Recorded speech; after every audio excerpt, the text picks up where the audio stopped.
Welcome to our channel premium বায়োলজিওয়ালা। Premium বায়োলজিওয়ালা চ্যানেলে তোমাদের ক্লাস 10 এর গ্যাসের আচরণ চ্যাপ্টারের নেক্সট ভিডিও নিয়ে চলে এসেছি আজকে। তো গ্যাসের আচরণ চ্যাপ্টারে আমরা আগের দিন পড়েছিলাম চার্লসের সূত্র এবং চাপের সূত্র, রেনো চাপের সূত্র। তো আজকে যেটা পড়বো সেটা হচ্ছে বয়েলস এবং চার্লসের সূত্রের সমন্বয়। তাহলে শুরু করা যাক বয়েল এবং চার্লসের সূত্রের সমন্বয় সূত্র। তাহলে এই বয়েল এবং চার্লসের সূত্রের সমন্বয় সূত্র জানতে গেলে আমাকে বয়েল সূত্র আর চার্লসের সূত্রটা জানতে হবে, যেটা আমরা আগের ভিডিওতে রয়েছে আমাদের। ঠিক আছে, চলো তাহলে শুরু করা যাক। বলছে একটা নির্দিষ্ট গ্যাসের, একটা নির্দিষ্ট ভরের গ্যাসের তার আয়তনটা কি বলছে? আয়তনটা ভি। চাপটা কি? চাপটা বলছে পি। আর উষ্ণতা যদি টি হয় একটা নির্দিষ্ট ভরের গ্যাসের জন্য, উষ্ণতা টি। তাহলে আমরা এখানে যদি বয়েলের সূত্র লাগাই কি পাবো? বয়েলের সূত্র অনুসারে আমরা কি পাই? বয়েলের সূত্রের যদি গাণিতিক রূপটা লিখতে পারি, বয়েলের সূত্রের গাণিতিক রূপটা লেখো। বয়েলের সূত্রের গাণিতিক রূপ হচ্ছে ভি ভ্যারিদাস 1/p, যেখানে আমার কি কি স্থির? উষ্ণতা টি এবং গ্যাসের ভর এন স্থির। আবার চার্লসের সূত্র অনুসারে বা পরম স্কেলে চার্লসের সূত্র অনুসারে আমরা কি লিখতে পারি? পরম স্কেলে চার্লসের সূত্র যদি লিখি বা কেলভিন স্কেলে চার্লসের সূত্র অনুসারে কি লিখতে পারি আমরা? কেলভিন স্কেলে চার্লসের সূত্র অনুসারে ভি ভ্যারিদাস টি, যখন কি কি স্থির? গ্যাসের চাপটা পিটা এবং এনটা স্থির। গ্যাসের চাপ এবং ভর যখন স্থির। তাহলে এই গেল আমাদের বয়েলের সূত্র এবং চার্লসের সূত্র। এবার যৌগিক ভেদ বলে একটা অঙ্কের নিয়ম আছে। যৌগিক ভেদের সূত্র অনুসারে যদি বাঁদিকের রাশি দুটো একই থাকে তাহলে আমরা ওই সূত্রটা কাজে লাগাতে পারি যৌগিক ভেদের নিয়ম অনুসারে। তাহলে যৌগিক ভেদের নিয়ম অনুসারে আমরা কি পাবো? এই দুটোকে একত্রে করে দেবো। নিয়ম অনুসারে কি লিখতে পারি? এই ভি ভ্যারিদাস টি বাই পি একসাথে লেখা যায়, যেন মনে হচ্ছে গুণ, একটা টাইপের গুণ বলতে পারো। তাহলে দেখো ভি ভ্যারিদাস টি বাই পি। কিন্তু এখানে কন্ডিশনটা কি হবে? যেহেতু আমরা সম্পর্কটা লিখেছি নিশ্চয়ই এইগুলো পরিবর্তনশীল। ভি পি টি, গ্যাসের চাপ, আয়তন, উষ্ণতা, এগুলো সবগুলো পরিবর্তনশীল হলে তবে আমরা এদের মধ্যে সম্পর্ক লিখতে পারবো। যদি এগুলো ধ্রুবক হতো তাহলে এদের মধ্যে আমরা সম্পর্কটা লিখতে পারতাম না। যেহেতু সম্পর্কটা এখন লিখে ফেলেছি তাহলে এখানে কন্ডিশন কি লিখতে হবে? গ্যাসের চাপ, উষ্ণতা অর্থাৎ পি, উষ্ণতা অর্থাৎ টি, আর আয়তন ভি, আয়তন ভি পরিবর্তনশীল। পরিবর্তনশীল এগুলা তখন ধ্রুবক থাকছে না, ঠিক আছে? এগুলো পরিবর্তনশীল। অবশ্যই গ্যাসের ভরটাও কিন্তু স্থির, গ্যাসের ভরটা কিন্তু স্থির, বাকিগুলো পরিবর্তনশীল। ভি ভ্যারিদাস টি বাই পি, এটাই হচ্ছে বয়েল চার্লসের সূত্রের সমন্বয়। এবার এটা থেকে আরো একটু যাওয়া যায় আমাদের। দেখো যদি সমানুপাতিক চিহ্নটা তুলি তাহলে কি আসবে? ভি সমান কে টি বাই পি। এখানে কেটা কি? সমানুপাতিক ধ্রুবক, যেটা হচ্ছে গ্যাসের ভরের উপর নির্ভর করে, গ্যাসের প্রকৃতির উপর নির্ভর করে না। এই সমানুপাতিক ধ্রুবকের মানটা গ্যাসের প্রকৃতির উপর নির্ভর করে না, যে কোনো গ্যাস হোক না কেন, শুধুমাত্র গ্যাসের ভরের উপর নির্ভর করে। সমানুপাতিক ধ্রুবক কেটা, ঠিক আছে? তাহলে দেখো আমরা কি পেলাম? ভি ভ্যারিদাস ভি সমান কেটি বাই পি। এবার এটা থেকে আরো যদি যাই, ভি সমান যদি কেটি বাই পি এখান থেকে যাই আরো, তাহলে দেখো পিভি সমান কি পাবো? পিভি সমান কেটি। আবার যদি লিখি পিভি বাই টি সমান কি পাবো? পিভি বাই টি সমান কনস্ট্যান্ট আর ধ্রুবক। তাহলে এখান থেকে আমরা লিখতে পারি যদি গ্যাসের প্রাথমিক আয়তন বা একটা গ্যাসের আয়তন যদি P1 চাপে এবং T1 উষ্ণতায়, P1 চাপে এবং T1 উষ্ণতায় যদি আয়তন V1 হয়, আয়তন V1, আবার P2 চাপে P2 উষ্ণতায় আয়তন যদি V2 হয়, তাহলে কিভাবে লিখবো সম্পর্কটাকে? যেহেতু ধ্রুবক হচ্ছে তার মানে এই আয়তন, চাপ আর উষ্ণতা এদের যে গুণফলটা রয়েছে, মানে চাপ আর আয়তনের গুণফল বাই উষ্ণতা, এই যে রেশিওটা পিভি বাই টি, অর্থাৎ পিভি আর টি এর যে রেশিও বা অনুপাত, সেটা কি থাকবে? সবসময় ধ্রুবক থাকবে। তাহলে এখান থেকে আমরা কি পাবো? P1 V1 বাই T1, এটা সমানও কে লিখতে পারবো। আবার P2 V2 বাই T2, এটা সমানও কে লিখতে পারবো। তাহলে এই দুটো সমান, তাহলে এই দুটো আপস থেকে সমান। V1 V1 বাই T1 সমান P2 V2 বাই T2। এটাই হলো তোমাদের বয়েল এবং চার্লসের সূত্রের সমন্বয় সূত্রের গাণিতিক রূপ। এই একদম এখানে অবধি করে দেখাতে হবে তোমাদের। P1 V1 বাই T1 সমান P2 V2 বাই T2। এবার এই সমীকরণটা থেকে অনেক রকমের অঙ্ক থাকে, ঠিক আছে? সেই অঙ্কটা আবার পরে একদিন ক্লাসে আসা যাবে। এরপর যেটা আমাদের থিওরি আছে সেই থিওরি গুলো আগে জেনে নিই। চলো, এর পরের থিওরিটা হচ্ছে, নেক্সট থিওরিটা যেটা আছে সেটা হচ্ছে অ্যাভোগাড্রোর প্রকল্প এবং অ্যাভোগাড্রোর সূত্র। প্রকল্প কখন বলছে, সূত্র কখন বলছে? প্রকল্প তখন বলছে যখন কোনো একটা বিজ্ঞানী কোনো একটা ধারণা দিচ্ছে বা কনসেপ্ট দিচ্ছে, তখন সেটাকে আমরা বলছি প্রকল্প। আবার সেই প্রকল্পটা যখন বিভিন্ন সূত্র দ্বারা প্রমাণিত হচ্ছে বা বিভিন্ন বিজ্ঞানীদের সূত্র দ্বারা প্রমাণিত হচ্ছে বা বিভিন্ন ক্ষেত্রকে যখন ভ্যালিডিটি দেখাচ্ছে ওটার, তখন সেটা সূত্রে পরিণত হচ্ছে। ঠিক আছে, তাহলে প্রথম কি ছিল, অ্যাভোগাড্রো যেটা দিয়েছিল সেটাকে অ্যাভোগাড্রো প্রকল্প বলা হয়, অ্যাভোগাড্রো প্রকল্প। এটা জানতে গেলে আমাদের আরেকটুখানি জানতে হবে যে অ্যাভোগাড্রো কি বলেছিল। বলেছিল যে নির্দিষ্ট চাপ ও উষ্ণতায় সমস্ত গ্যাসের মোলার আয়তন ধ্রুবক। সমস্ত গ্যাসের মোলার আয়তন ধ্রুবক। মোলার আয়তন মানে 1 মোল যে কোনো গ্যাসের আয়তন, মোলার আয়তন, সেটা এসটিপি তে। নির্দিষ্ট চাপ উষ্ণতায় যদি ধরি, তাহলে এসটিপি যদি ধরি আমরা নির্দিষ্ট চাপ ও উষ্ণতাটাকে, এসটিপি মানে standard temperature and pressure, 0 degree Celsius উষ্ণতা এবং 1 atm প্রেসার, এটা হচ্ছে এসটিপি। এই এসটিপি তে যে কোনো গ্যাসের মোলার আয়তন কত বলেছিল, 22.4 লিটার বলেছিল। যে কোনো গ্যাসের মোলার আয়তন সমান, এবং এই আয়তনটার মান 22.4 লিটার। যে কোনো গ্যাসের ক্ষেত্রে মোলার আয়তন, যেমন 1 মোল H2 মানে 2 গ্রাম H2, 1 মোল যদি নাইট্রোজেন বলি তাহলে 28 গ্রাম নাইট্রোজেন, 28 গ্রাম নাইট্রোজেনের আয়তন কত হবে এসটিপি তে, 22.4 লিটার। আর কি বলেছিল, এই আয়তনটা তো সমান বলেছিল, এবং বলেছিল এই 1 মোল যে কোনো গ্যাসের মধ্যে, 1 মোল যদি আমরা নিই যে কোনো গ্যাস, তার মধ্যে অণুর সংখ্যাও নির্দিষ্ট। 1 মোল যে কোনো গ্যাস যদি নিই তার মধ্যে আমাদের অণুর সংখ্যাটাও নির্দিষ্ট। অণুর সংখ্যাটা কত, অণুর সংখ্যাটা হচ্ছে 1 মোল যে কোনো গ্যাসের অণুর সংখ্যা, যেটা অ্যাভোগাড্রো নাম্বার বলছি 6.022 ইন্টু 10⁻23। এখানে 22.4 লিটার আয়তনটা, আর অণুর সংখ্যাটা কত, 6.022 ইন্টু 10⁻23। এইটা ছিল অ্যাভোগাড্রোর প্রকল্প। তাহলে এই দুটোকে সামারাইজ করে কি লিখেছিল অ্যাভোগাড্রো, কি লিখেছিল ওটা দেখা যাক। তাহলে সামারাইজ করে লিখছে যে সমান চাপ ও উষ্ণতায় বা নির্দিষ্ট চাপ ও উষ্ণতায়, নির্দিষ্ট চাপ ও উষ্ণতায়, নির্দিষ্ট চাপ ও উষ্ণতায় সম আয়তন সকল গ্যাসে, সম আয়তন সকল গ্যাসে সমান সংখ্যক অণু বর্তমান, সমান সংখ্যক, সেই অণুটার মান সমান সংখ্যক অণু মানে অণুর সংখ্যাটা কত, 6.022 ইন্টু 10⁻23। এটাকে ক্যাপিটাল এন দিয়েও লেখা হয়, অ্যাভোগাড্রো নাম্বার বলা হয়, সমান সংখ্যক অণু বর্তমান। ঠিক আছে, তাহলে নির্দিষ্ট চাপ ও উষ্ণতায় সমায়তন সকল গ্যাসে সমান সংখ্যক অণু বর্তমান। এটার কথাটার মানেটা কি, যদি বলছে আমরা একটা নির্দিষ্ট চাপ উষ্ণতা, ধরো এসটিপি নিলাম, এসটিপিতে যদি আমরা 1 লিটার হাইড্রোজেন গ্যাস নিই, 1 লিটার হাইড্রোজেন গ্যাস, তাতে যত সংখ্যক অণু থাকবে, 1 লিটার যদি অক্সিজেন গ্যাসও নিই তাতেও সেই একই পরিমাণ অণু থাকবে। অর্থাৎ আয়তনটাকে এখানে আমাকে সমান করে দিচ্ছি, দেখো যে আয়তন সমান করে দিলাম। অবশ্যই এসে এসটিপি বা নির্দিষ্ট চাপ ও উষ্ণতা, এসটিপি নয় যে কোনো নির্দিষ্ট চাপ ও উষ্ণতায়, মানে এই চাপ ও উষ্ণতা, এখানে হাইড্রোজেন গ্যাসটা যে চাপ ও উষ্ণতায় নেবো, অক্সিজেন গ্যাসটাকেও সেই চাপ ও উষ্ণতায় নিতে হবে।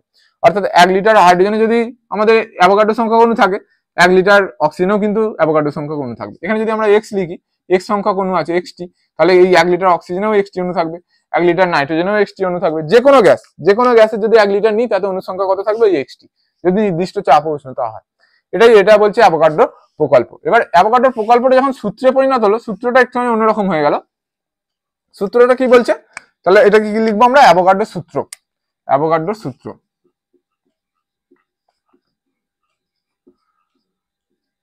অ্যাভোগাড্রো সূত্র কি বলছে সূত্রটা, বলছে নির্দিষ্ট চাপ ও উষ্ণতায় গ্যাসের আয়তন তার অণু সংখ্যার সঙ্গে সমানুপাতিক। নির্দিষ্ট চাপ ও উষ্ণতায় গ্যাসের আয়তন তার অণু সংখ্যার সাথে সমানুপাতিক। অর্থাৎ অণু সংখ্যা বাড়লে গ্যাসের আয়তন বাড়বে, অণু সংখ্যা কমলে গ্যাসের আয়তন কমবে। নির্দিষ্ট চাপ ও উষ্ণতায় গ্যাসের আয়তন তার অণু সংখ্যার সঙ্গে সমানুপাতিক, অণুর সংখ্যার সঙ্গে সমানুপাতিক। অণু সংখ্যাকে যদি আমরা এন দিয়ে লিখি আর আয়তনকে যদি ভি দিয়ে লিখি, তাহলে গাণিতিক রূপটা কিরকম হবে, ভি ভ্যারিদাস এন। অর্থাৎ আয়তনটা যদি ভি হয়, অণু সংখ্যা যদি এন হয়, তাহলে আমাদের গাণিতিক রূপটা কি পাবো, ভি ভ্যারিদাস এন। অর্থাৎ ভি এন বাড়লে ভি বাড়বে, এন কমলে ভি কমবে। এবার যদি সমানুপাতিক চিহ্নটা তুলি, একটা ধ্রুবক আসবে, যেটাকে আমরা সমানুপাতিক ধ্রুবক বলছি। কেটাকে লিখে নেবে কন্ডিশনটা, যেটা সমানুপাতিক ধ্রুবক, কে হচ্ছে একটা সমানুপাতিক ধ্রুবক। আবার যদি ভি বাই এন করি তাহলে কি পাবো, কে। এখান থেকে আমরা লিখতে পারি, যদি n1টা অণুর আয়তন যদি v1 হয়, n1টি অণুর আয়তন যদি v1 হয় এবং n2টি অণুর আয়তন যদি v2 হয়, তাহলে এই যে v বাই n রেশিওটা, এটা ধ্রুবক থাকছে, v আর n এর যে অনুপাতটা, তাহলে এখানে আমরা লিখতে পারবো v1 বাই n1 সমান v2 বাই n2। ঠিক আছে, v1 বাই n1 সমান v2 বাই n। তাহলে এটাই হচ্ছে অ্যাভোগাড্রোর সূত্রের গাণিতিক রূপ। অর্থাৎ নির্দিষ্ট চাপ ও উষ্ণতায় গ্যাসের আয়তন তার অণুর সংখ্যার সঙ্গে সমানুপাতিক। ঠিক আছে, এটা গেল অ্যাভোগাড্রোর সূত্র এবং প্রকল্প। এরপর যেটা আছে তোমাদের গে-লুসাকের গ্যাস আয়তন সূত্র। গে-লুসাকের গ্যাস আয়তন সূত্র, সেটা কি রকম দেখে নেওয়া যাক। কি বলছে, গে-লুসাকের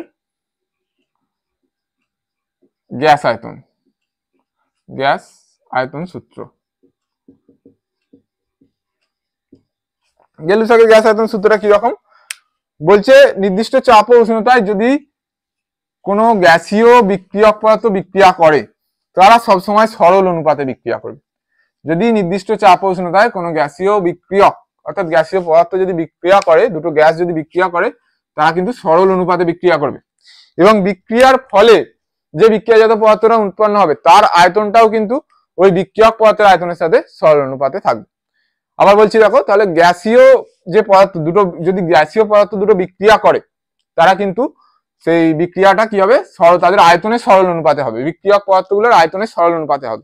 এবং বিক্রিয়ার ফলে যদি উৎপন্ন পদার্থ যদি গ্যাসীয় হয়, অর্থাৎ বিক্রিয়াজাত পদার্থটা যদি গ্যাসীয় হয়, সেই বিক্রিয়াজাত পদার্থের আয়তনটাও বিক্রিয়ক পদার্থের আয়তনের সাথে সরল অনুপাতে থাকবে। এটা দেখো বোঝার সুবিধার জন্য আমি একটা উদাহরণ দিচ্ছি। বলছে হাইড্রোজেন আর ক্লোরিন, হাইড্রোজেন গ্যাস আর ক্লোরিন গ্যাস বিক্রিয়া করলে কি তৈরি হচ্ছে, একটা হাইড্রোজেন ক্লোরাইড গ্যাস তৈরি হচ্ছে। ঠিক আছে, H2 + Cl2 = 2HCl। হাইড্রোজেন আর ক্লোরিন এখানে গ্যাসীয়, বলছে এই দুটো বিক্রিয়ক পদার্থ, তাহলে বিক্রিয়ক পদার্থগুলো যদি গ্যাসীয় হয় এবং তারা যদি আয়তনের, তারা কি করবে, আয়তনের সরল অনুপাতে বিক্রিয়া করবে। দেখো এক আয়তন হাইড্রোজেনের সাথে এক আয়তন ক্লোরিনের বিক্রিয়া হয়েছে, তাহলে অনুপাতটা কি আসবে, 1:1, অর্থাৎ পূর্ণ সংখ্যার অনুপাত। পূর্ণ সংখ্যার অনুপাত মানে সরল অনুপাত। এবার বিক্রিয়াজাত পদার্থ যদি গ্যাসীয় হয়, এই HClটা যদি গ্যাসীয় হয়, তাহলে কি হবে, তার আয়তনটাও এই বিক্রিয়ক পদার্থের আয়তনের সাথে সরল অনুপাতে থাকবে। এই তার আয়তন কত, 2। তাহলে এখানে যদি আমরা অনুপাতটা বার করি, বিক্রিয়ক পদার্থের সাথে বিক্রিয়াজাত পদার্থের আয়তনের অনুপাত, তাহলে কি আসছে 1:1:2, অর্থাৎ এটা একটা সরল অনুপাত যেহেতু পূর্ণ সংখ্যার অনুপাত। তাহলে এবার বোঝা গেল গেলুসাকের গ্যাস আয়তন সূত্রটা। বলছে যদি বিক্রিয়ক পদার্থগুলো যদি গ্যাসীয় হয় এবং তারা তাদের আয়তনের সরল অনুপাতে বিক্রিয়া করবে এবং উৎপন্ন বিক্রিয়াজাত পদার্থরাও যদি গ্যাসীয় হয়, তাহলে তার আয়তনটা বিক্রিয়ক পদার্থের আয়তনের সাথে সরল অনুপাতে থাকবে। ঠিক আছে, এইটা হচ্ছে গেলুসাকের গ্যাস আয়তন সূত্র। এবার গেলুসাকের গ্যাস আয়তন সূত্রটা কিন্তু অ্যাভোগাড্রো সূত্র দিয়ে আবার প্রমাণ করা যায়।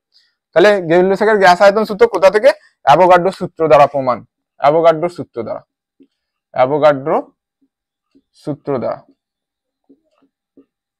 এটা কিভাবে হচ্ছে দেখো, বলছে দুটো গ্যাসীয় বিক্রিয়ক পদার্থ বিক্রিয়া করেছে, এ এবং বি দুটো গ্যাসীয় পদার্থ বিক্রিয়া করে সি গ্যাস উৎপন্ন করেছে, সি গ্যাস উৎপন্ন। মনে করে নিচ্ছে, ধরা যাক এ গ্যাসের অণুর সংখ্যা এটি, এ গ্যাসের অণুর সংখ্যা একটা নির্দিষ্ট চাপ ও উষ্ণতায়, অবশ্যই চাপ আর উষ্ণতাটা নির্দিষ্ট হতে হবে। এ গ্যাসের অণুর সংখ্যা স্মল এ, যেটা একটা পূর্ণ সংখ্যা, এই স্মল এটা একটা পূর্ণ সংখ্যা। নির্দিষ্ট চাপ উষ্ণতা, এখানে নির্দিষ্ট চাপ ও উষ্ণতায়, নির্দিষ্ট চাপ উষ্ণতায় এই গ্যাসের অণুর সংখ্যা স্মল এ, বি গ্যাসের অণুর সংখ্যা স্মল বি, এগুলো ধরে নিচ্ছে। ঠিক আছে, বি গ্যাসের অণুর সংখ্যা স্মল বি এবং সি গ্যাসের অণুর সংখ্যা কত আসছে, স্মল সি। এই এ বি আর সি এগুলো কিন্তু পূর্ণ সংখ্যা, এ বি সি পূর্ণ সংখ্যা। ঠিক আছে, এবার দেখো, এবার বলছে ওই নির্দিষ্ট চাপ ও উষ্ণতায় এ গ্যাসের তাহলে একক আয়তনের অণুর সংখ্যাটা ধরে নিচ্ছে, আবার ধরে নিচ্ছে, মনে করি নির্দিষ্ট চাপ ও উষ্ণতায়, ওই নির্দিষ্ট চাপ উষ্ণতা, এখানে যে চাপ উষ্ণতা সেইটাতেই নির্দিষ্ট চাপ ও উষ্ণতায়, এবার আয়তনটাকে নির্দিষ্ট করে দিচ্ছে। এবার আয়তনটাকে আমরা নির্দিষ্ট করে দেবো উষ্ণতায় একক আয়তনে, মানে 1 লিটার বা 1 লিটার আয়তন নিচ্ছে ধরো, বা 1 সেন্টিমিটার কিউব আয়তন, একক আয়তনে এ গ্যাসের, এখানে অবশ্যই এ গ্যাসের একক আয়তনে অণুর সংখ্যা ধরে নিচ্ছে n, অণুর সংখ্যা এটা ধরে নিচ্ছে, এ গ্যাসের একক আয়তনে অণুর সংখ্যা n। এবার যদি বি গ্যাসের একক আয়তন নেওয়া হয় ওই নির্দিষ্ট চাপ উষ্ণতায়, বি গ্যাসের অণুর সংখ্যা কত থাকবে, n টা থাকবে। যেহেতু কেন, অ্যাভোগাড্রো সূত্র অনুসারে, অ্যাভোগাড্রো সূত্র থেকে আমরা কি পাবো, যে সমায়তন সকল গ্যাসে সমান সংখ্যক অনুবর্তমান, যেহেতু আয়তনটা সেম নিচ্ছি এবং চাপ উষ্ণতাটাও নির্দিষ্ট আছে, তাহলে এ গ্যাসের একক আয়তনে যত সংখ্যক অণু থাকবে, বি গ্যাসের একক আয়তনেও তত সংখ্যক অণু থাকবে এবং সি গ্যাসের একক আয়তনেও সেই একই সংখ্যক অণু থাকবে। অ্যাভোগাড্রো সূত্র থেকে নির্দিষ্ট চাপ উষ্ণতায় বি গ্যাসের একক আয়তনের অণুর সংখ্যা কত, বি গ্যাসের একক আয়তনের অণুর সংখ্যাও হবে n, একক আয়তনের অণুর সংখ্যা n। একই রকম ভাবে অ্যাভোগাড্রো সূত্র থেকে যদি ওই নির্দিষ্ট চাপ উষ্ণতায় সি গ্যাসের একক আয়তনের অণুর সংখ্যা কত হবে, এটাও n হবে। যেহেতু অ্যাভোগাড্রো সূত্র অনুসারে আয়তনটাকে আমরা যদি নির্দিষ্ট করে দিই, সমায়তন সকল গ্যাসে সমান সংখ্যক অনুবর্তমান নির্দিষ্ট চাপ উষ্ণতায়, ঠিক আছে, একক আয়তন, এটাও একক আয়তন নিয়েছি আর সি গ্যাসেরও একক আয়তন নিয়েছি, তাহলে তাদের সবার ক্ষেত্রে অণুর সংখ্যাটা কত হবে, n। ঠিক আছে, তাহলে একক আয়তনের অণুর সংখ্যা n। এবার তার মানে কি nটি অণুর আয়তন কত একক, তাহলে বলছে এ গ্যাসের, এখান থেকে আমরা উল্টো ভাবে বলতে পারি nটি অণুর আয়তন কত, এখানে nটি, ঠিক আছে, তাহলে এ গ্যাসের nটি অণুর আয়তন কত, nটি অণুর আয়তন কত, এই যে একক বা একক লিটার বা একক আয়তন, একক বা এক, এখানে এক লিখতে পারো। তাহলে আমাদের কত সংখ্যক অণু আছে, এ গ্যাসে এ সংখ্যক অণু আছে, তাহলে এ সংখ্যক অণুর আয়তন কত আমরা বার করে নিতে হবে এখানে। তাহলে একই রকম ভাবে ঐকিক নিয়মে একটি অণুর আয়তন কত 1/n, আর এটি অণুর আয়তন, এ গ্যাসে তো এ সংখ্যক অণু ধরেছিলাম আমরা ফার্স্টে, তাহলে এটি অণুর আয়তন কত হবে a/n। একই রকম ভাবে বি গ্যাসের টোটাল অণু সংখ্যা কত বি, কিন্তু একক আয়তন অণু আয়তন কত, একক আয়তন অণুর এন সংখ্যক অণুর এনটি অণুর আয়তন একক। আবার বি গ্যাসের ক্ষেত্রে বি গ্যাসের এনটি অণুর আয়তন একক, এনটি অণুর আয়তন একক বা এক। একই রকম ভাবে বি গ্যাসে কতগুলো অণু ছিল বিটি, বিটি অণুর আয়তন তাহলে কত হবে b/n। সিমিলারলি সি গ্যাসেও কি হবে সিটি অণুর আয়তন, তাহলে সি গ্যাসের সিটি অণুর আয়তন স্মল বি, অবশ্যই সি গ্যাসের সিটি অণুর আয়তন একই রকম ভাবে এনটি অণুর আয়তন একক সি গ্যাসের, তাহলে সিটি অণুর আয়তন কত, সিটি অণুর আয়তন c/n। এবার গেলুসাকের গ্যাস আয়তন সূত্রটা দেখো, গেলুসাকের গ্যাস আয়তন সূত্র কি বলছে যে বিক্রিয়ক পদার্থগুলো যদি গ্যাসীয় হয় তারা সরল অনুপাতে বিক্রিয়া করবে, এবং বিক্রিয়াজাত পদার্থ যদি গ্যাসীয় হয় তারা ওই বিক্রিয়ক পদার্থের আয়তনের সাথে সরল অনুপাতে থাকবে। তাহলে অণুর আয়তনের যদি আমরা অনুপাত বার করি, দেখো এ গ্যাসের এটি অণুর আয়তন কত a/n, বি গ্যাসের বিটি অণুর আয়তন কত b/n, সরি এটা স্মল বি হবে, ঠিক আছে স্মল b/n, আর সি গ্যাসের সিটি অণুর আয়তন c/n। তাহলে আয়তনের অনুপাতগুলো যদি লিখি a/n b/n c/n, আয়তনের অনুপাত বিক্রিয়ক পদার্থ এবং বিক্রিয়াজাত পদার্থের গ্যাসের আয়তনের অনুপাত। এবার এন গুলো কেটে যাবে, তাহলে a/b/c। যেহেতু এ বি সি আমরা পূর্ণ সংখ্যা ধরেছিলাম, তাহলে এই অনুপাতটা কি অনুপাত হবে সরল অনুপাত, অর্থাৎ পূর্ণ সংখ্যা সরল অনুপাত হবে। অর্থাৎ গেলুসাকের গ্যাস আয়তন সূত্র এখান থেকে প্রমাণ করতে পারলাম আমরা। কারণ কি বলেছিল গেলুসাকের গ্যাস আয়তন সূত্র, যদি বিক্রিয়ক পদার্থগুলো বিক্রিয়া করে গ্যাসীয় বিক্রিয়ক পদার্থগুলো যদি গ্যাসীয় হয় তারা আয়তনের সরল অনুপাতে বিক্রিয়া করবে, অর্থাৎ a/b এটাও তো একটা সরল অনুপাত, যেহেতু এ আর বি পূর্ণ সংখ্যা। এবং উৎপন্ন বিক্রিয়াজাত পদার্থ যদি গ্যাসীয় হয় সেটাও তার আয়তনটাও কি হবে বিক্রিয়ক পদার্থের আয়তনের সাথে সরল অনুপাতে থাকবে। এখানে দেখো তার আয়তনটাও বিক্রিয়ক পদার্থের আয়তনের সাথে সরল অনুপাতে থাকছে।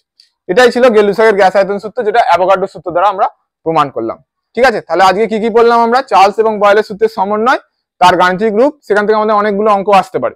আর কি জানলাম, অ্যাভোগাড্রোর প্রকল্প, অ্যাভোগাড্রোর সূত্র, গেলুসাকের গ্যাস আয়তন সূত্র এবং অ্যাভোগাড্রোর সূত্র দ্বারা গেলুসাকের গ্যাস আয়তন সূত্রের প্রমাণ।